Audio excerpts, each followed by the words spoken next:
Herkese salam değerli izleyiciler. Uzun bir aradan sonra yeni bir vlogla karşınızdayım.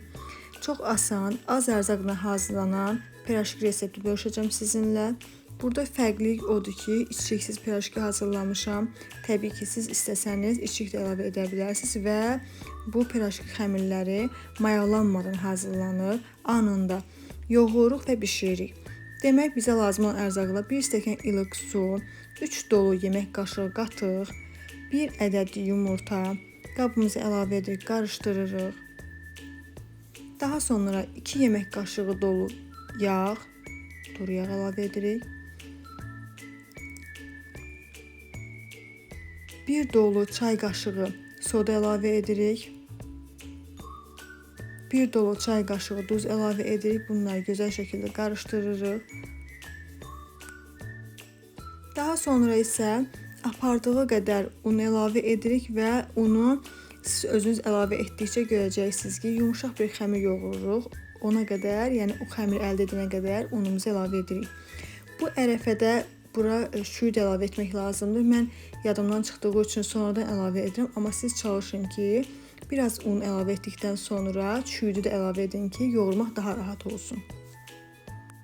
Şüyüd buna çox xüsusi bir dad verir. Həqiqətən də sanki piraşki yeyirmiş kimi dad verir. Kartoflu piraşkinin dadını verir. Çox dadlı, çox ləzzətlidir, çox sadədir. Hazırlayın, əminəm ki, bəyənəcəksiniz.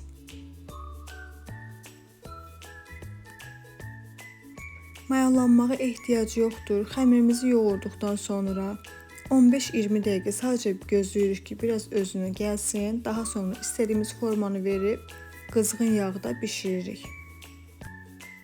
İstədiyimiz fərqli göyərtilər də təbii ki, əlavə edə bilərik, amma məncə şüyüdlə daha dadlı olur.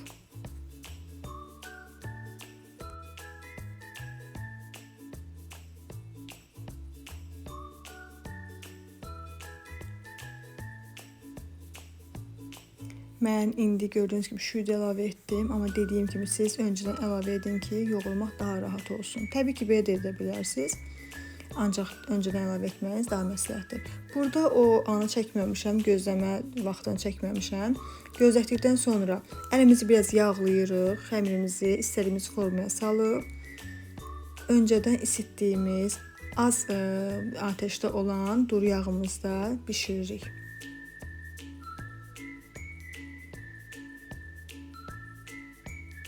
Həqiqətən çox dadlı olur, həqiqətən çox ləzzətli olur. Hətta hazırlayıb məktəbə uşaqlarınıza da məktəb üçün hazırlaya bilərsiniz. Səhər yeməkləri üçün də hazırlaya bilərsiniz. Və o anında, yağa düşdüyü anda şişir, gözəl qabarır.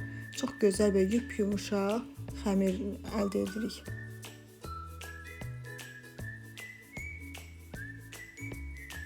O üz bu üz qızardıb, mən salfetka sərdiyim qabda yağını biraz aldım. Amma özünüz də görəcəksiniz hazırladıqdan sonra içi qətiyyən yağ çəkmir.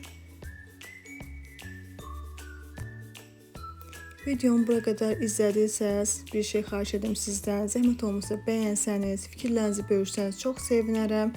Siz bəyənəndə, fikirlərinizi bölüşəndə təbii ki, mən də həvəslənirəm, daha fərqli videolar çəkmək istəyirəm. Və artıq hazırdır. Həqiqətən də çox ləzzətli olur, çox dadlı olur. İstədiyiniz formada daha səliqəli şəkildə bişirə bilərsiniz. Mən adi ev sayağı piraşki kimi bişirdim. Və burada içini də sizə göstərmək istəyirəm ki, içi qətiyyən yağ çəkmir. Yəni çox doğrudan da hazırlamağa dəyər. Cəmi yarım saat vaxtımı aldı. Oğlum da çox bəyəndi həqiqətən də. Yəni uşaqlarını sevəcəyi bir şeydir. Hazırlayın siz də, inşallah ki, bəyənərsiniz, nuş edərsiniz. Bura qədər izlədiysəniz çox sağ olun, təşəkkür edirəm. Yeni vloglarda görüşərik, sağ olun.